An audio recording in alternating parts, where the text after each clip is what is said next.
Kun sagantaa BBC Afaan Oromooti. Nu waliin tura.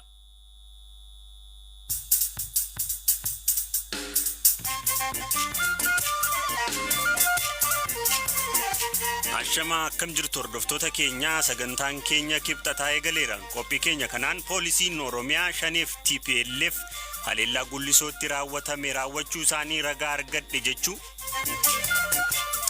Himata TPLF irratti mootummaan dhiyeesseef deebii obbo Geetaachoo Raddaa kennan. Ilaalcha kootti Abiy jeequmsaa fi okkorarraa faayidaa guddaa akka argatu amanee diraamaa ofii qopheessuun fa'i umurii aangoo isaa dheeressuu fi humna yaadu ta'uu isaa gonkumaa shakkiin qabna. Gullisootti walga'ii namootni 34 irratti ajjeefaman keessaa kanneen lubbuun oolan waan jedhan. Matariyesii fi kilaashiin irratti qiyyafatanii namoota achi keessa turanitti dhukaasuu eegalan. Namni lafarratti kukufuu eegale. Anis reeffa keessaa hin ol bahe. Waaqatu na oolche. Gabaasa biroos qabna kan isinii dhiyeessuu Galaanaa Balaa nu waliin tura.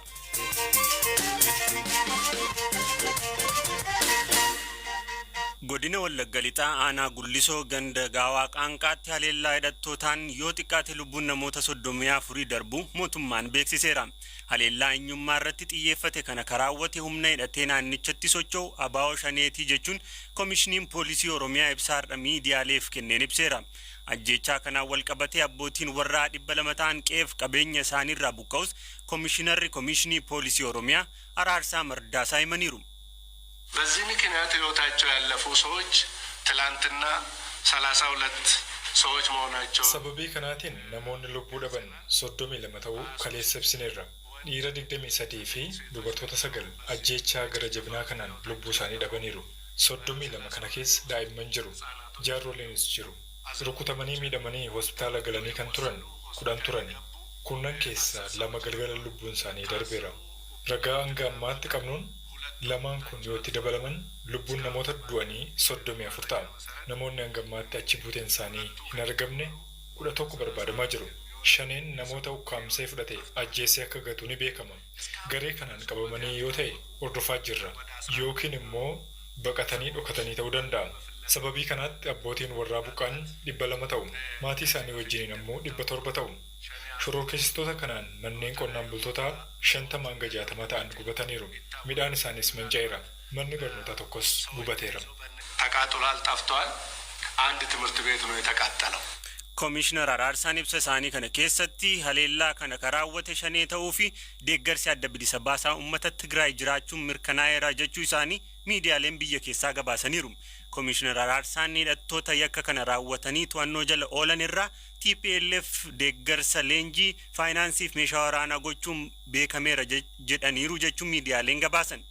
Addi bilisa baasaa uummata Tigraay ajjechaa kana keessaa harka qaba jedhamee himata irratti dhiyaateef miseensa koree jiraawwachiiftuu paartichaa kataan obbo Geetaachoo Raddaa TPLFin gocha kana himachuun qaanessaadha jedhan. አንደኛ ለእንደዚህ አይነት ህወሓት ለሚል ክስ መልስ መስጠት በጣም አሰልቺ ነው። jalqaba himannaa hiwaat jedhu akkasiif deebii kennuun nuffisiisaadha. Nama qaanessas tokkoffaa wanti ilaalamuu qabu torban sadan darban qofa Matakkalitti Amaaronni ajjeefamaniiru. Gurra Fardaatti Amaaronni ajjeefamaniiru. Amma akkan dhaga'utti Wallagga keessatti Amaaronni ajjeefamaniiru. Bakka hundatti kan miidhaman namoota fayyaalessa gargaarsa hin qabne daa'imman dubartoota dargaggoota. Ajandaan kun eenyuun fayyada jennee gaafa ilaallu keessumaa taateen amma tarii Tigraayin weeraruuf natti fakkaata. Raayyaa ittisa biyyaa bahi jedhamee erga bahee saa muraasa booda tarii saa tokko booda humni wayii seenee walga'ii jedhee tarkaanfii fudhate. Sadarkaa sanatti biyya wal harkaa fuudhuun jira. Saa walakkaa booda si harkaa fudhatee ija jabinaan kan walga'ii waamu yoo jiraate wanti qopheessite jira jechuudha. Ilaalcha kootti Abiy jeequmsaa fi okkorarraa faayidaa guddaa akka argatu amanee waggoota 4-5 darbaniif aangoo qabachuu isaa durasi uummata akka qabdii qumaaratti qabatee daa'imman ibidda keessa galchee diraamaa ofii qopheessuun fa'i umurii aangoo isaa dheeressuu fi humna yaadu ta'uu isaa gonkumaa shakkiin qabna. TPLF fedhii Abiy Ahmediin kuffiisu yoo qabaate kan ta'uu qabu Gullisoo deemee Matakkal deemee yookaan Gurra Fardaa deemee daa'imman ajjeesuu miti. Tarkaanfiiwwan kanarra salphaa ta'e kanarraa xiqqaa ta'e fudhachuun ni danda'ama ture. Fedhiin jiru osoo kana ta'e. ፍላጎቱ እሱ ቢሆን ነው ኦፊ አና ጉሊሶ ገንደ ጋዋ ቃንቃ ኬሰ ጅራቶታ ከታኒ ፊ ወልገሂ ዋመመ ጀደመ ኬሳ አከቱራን ከሂመን አጀቻን ኩን አከሚን አከራወቴ ቢቢሲ ቲመኒሩ እኔ ራሴ ከዛ ከስብሰባው ውስጥ ነው ያለሁት አንሌ ወልገይ ሰነ ኬሰን ቱሬ ወንተ ጎን ዋኒን ቀብኔፍ ወልት ቀበምኔ Erga walitti nu qabanii booda isin amaaraa amaarressi maal godha asii baanuun jedhan. Nutis qonnaan bultoota wanta beeknu hin qabnu jenneen. Isaanis asiin baatan taanaan asumatti isin fixna lammiileen keenya dhumaa jiru jedhan. Matariyesii fi kilaashii nurratti qiyyaafatanii namoota achi keessa turanitti dhukaasuu eegalan. Namni lafarratti kukkufuu eegale. Anis reeffa keessaa hin ol bahe. Waaqatu na oolche. Eeyyeen achuman ture. Erga walitti nu qabanii booda nuti kan barbaannu meeshaadha kan meeshaa qabu haa galchuu jedhan. Nutis qarshii isinii kennina malee meeshaa hin qabnu. Amma dura nurraa guurameeraa hin qabnu jenneen. Yoo barbaaddan maallaqa feetanis sangaa isinii kennaa jenneen. Harka keenya diriirsinee wayita kadhannuun matariyesii fi kilaashii nurratti roobsan. Ani akka carraa ta'ee namoonni du'an irratti kukkufanii waaqni lubbuun na oolche.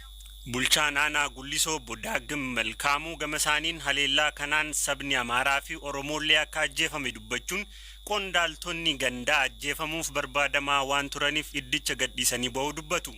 Qulqullina sagaleef jecha waan isaan jedhan gabaabsinee sagalee gaazexeessaan isinii dhiyeessina.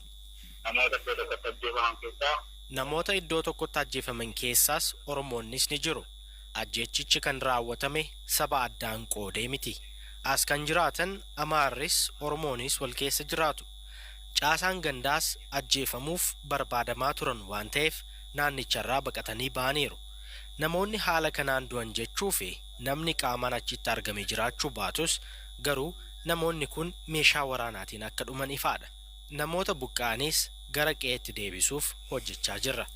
Jiraattonni achi turan hidhattootni gara ganda kanaa akka seenan erga raayyaan ittisa biyyaa iddicha gadhiisee ba'ee boodadhaa jedhu. Bulchaan aanichaa dubbifne kun dhimmicha quba akka qaban gaafannus ani kanan beekuu raayyaa ittisa biyyaa gaafadhaan hun jedhan. Dhimmicha irratti qondaaltota waraana mootummaa argachuuf yaaliin goone milkoofne. Gama kaaniin manni maree bakka bu'oota uummataa yaa'ii isaa idilee har'aan qaamoleen yakka gara jabinaa kana raawwatan irratti mootummaan tarkaanfii hatattamaa akka fudhatu gaafataniiru.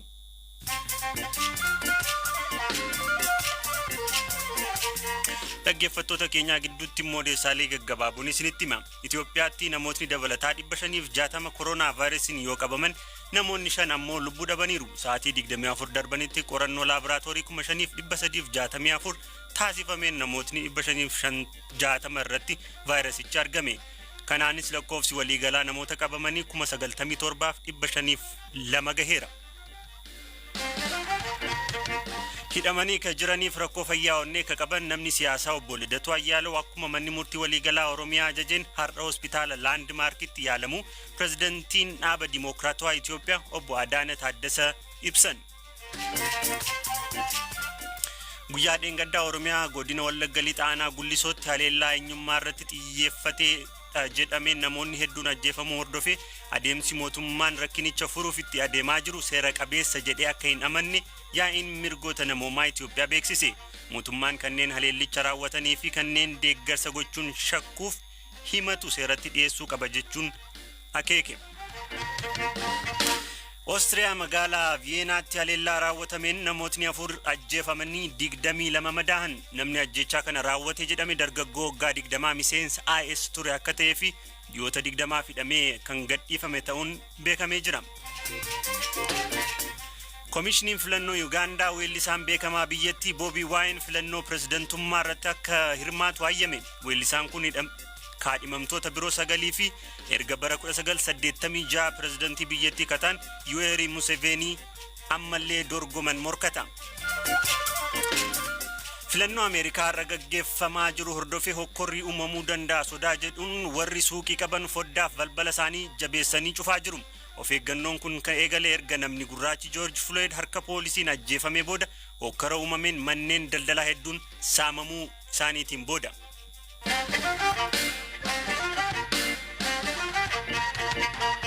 Oduu keenya filannoo Ameerikaa wal qabatuun filannoon Ameerikaa kun guyyaa dhumaarra gaheera dulli hunduu akka itti goolabamuuf jira. Filannoon si'aayinaan eegamaa ture kun kunoo gar tokkotti cituuf yeroo muraasatu hafe. Filannoon biyyattii guyyaa tokkotti eegalee kan xumuramu miti. Sagaleen kunniin erga eegalamee bubbuleera. Haga ammaatti namoonni miliyoona 100 ol ta'an sagalee kennanii jiru. Har'a garuu guyyaa dhumaati. Maarree borganama oduu akkamii eegna laata? Oduuwwan eegaman 3tu jira. Waayilli koo Eliyaas Mulligeetaa akkasitti isinitti hima. This guy is a stone cold phony, and honestly, he's not equipped mentally to be your president. He really is. When America votes, though, America will be heard. The message is going to be out loud and clear. It's time for Donald Trump to pack his bags and go home. Jala bultii filannoo pireezidaantummaa Ameerikaatiin morkattoonni Dimookiraatotaa fi Riippaabilikaanotaa filattootaaf waamicha na filadhaa isa dhumaa kaleessa galgala kutaalee biyyaa garagaraatti taasisan. Abba Doonaald Tiraamp morkataa isaanii Joo Baayidaniin namtichi kun pireezidaantii keessan ta'uuf sammuun isaallee haala gaariirra hin jiru wayita jedhan, Joo Baayidan ammoo gama isaaniin Tiraamp shaanxaa isaa baachisuun mana isaatti gaggeeffamuu qaba jedhan. Bu'aan filannichaa gar tokkotti cituuf yeroo muraasni wayita hafe kanatti lammiileen Ameerikaa heddumminaan ba'anii sagalee kennaa jiru. Warri biyya jirtan boru ganama wayita hirriibaa kaatan oduuwwan sadii kanneen dhaga'uu dandeessu. Oduun ka jalqabaa morkataan Dimookiraatotaa Baayidan salphumatti injifatan kan jedhudha. Dhaabbileen dhuunfaa fi miidiyaaleen eenyuun filachuuf yaaddan gaaffii jedhu ummataaf dhiyeessuun bu'aa filannootti hilmaamu. Akkaataa tilmaama duraa kanaan Joo Baayidan filannoo Ameerikaa mo'achuu danda'u. Haa ta'u malee filannoo darbee irrattis akkuma kana Hilaari Kilintan ni mo'atu jedhamee tilmaamamee turullee wayita bu'aan filannoo ibsamu garuu waan namni baay'een eegnetu ta'e. Tilmaamni hanga yoonaatti jiru Baayidan akka biyyaatti filannoo kanarra aanuu mul'isa. Oduun talammeessoo boru ganama isin dhaga'uu dandeessan Abba Tiraamp haala nama rifaasisuun filannicharra aanan ka jedhudha. Maaliif haala nama rifaasisuun jedhame jettanii tilmaamni guddoon kan kenname Baayidaniif waan ta'eef. Sadeessoo ammoo Joo Baayidan garaagarummaa guddaadhaan mo'atan kan jedhu dhaga'uu dandeessu. Tilmaamni duraayyuu Baayidan ni mo'atu jedha. Garuu bu'aa filannoo baay'ee walitti dhiyoo ta'een ta'uu eera. Filannoo darbe irratti Tiraamp karoora ifa ta'ee qabatee dhiyaatee ture. Barana garuu karoora isaa keessatti kana jedhee wanti irratti dubbate hin jiru. Kun ammoo Joo Baayidaniif carraa guddaa ta'uu kanneen siyaasa xiinxalan ni dubbatu.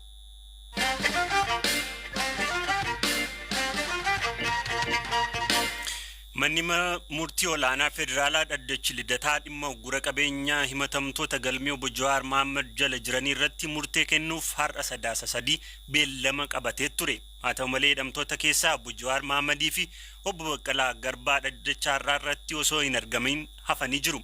Abukaatoon isaanii obbo Kadir Bulloo sababa lameen hin argamneef BBC'tti himaniiru. Dhaddachaadha sababni baalamee turee fi qabeenyaa fi akkaawuntii isaanii irratti dhoorkaa kenname akka ka'u kan jiru yoo ta'u, haa ta'u malee dhaddacha irratti hadha obbo Jawaariif obbo Baqqalaan dhiyaanne. Sababni isaaniillee karaa obbo Hamzaa Booranaatiin ibsanii jiru. Sababni isaanii maali? Amma haala amma namni du'aa jiru kana keessatti amma biyyattii rakkoo keessa waan jirtuuf adda osoo tokkoffaa waa'ee qabeenyaatiif as dhufuun nuuf rakkoodha. Nuuf mooraalni amaleen kan hin qabaannu.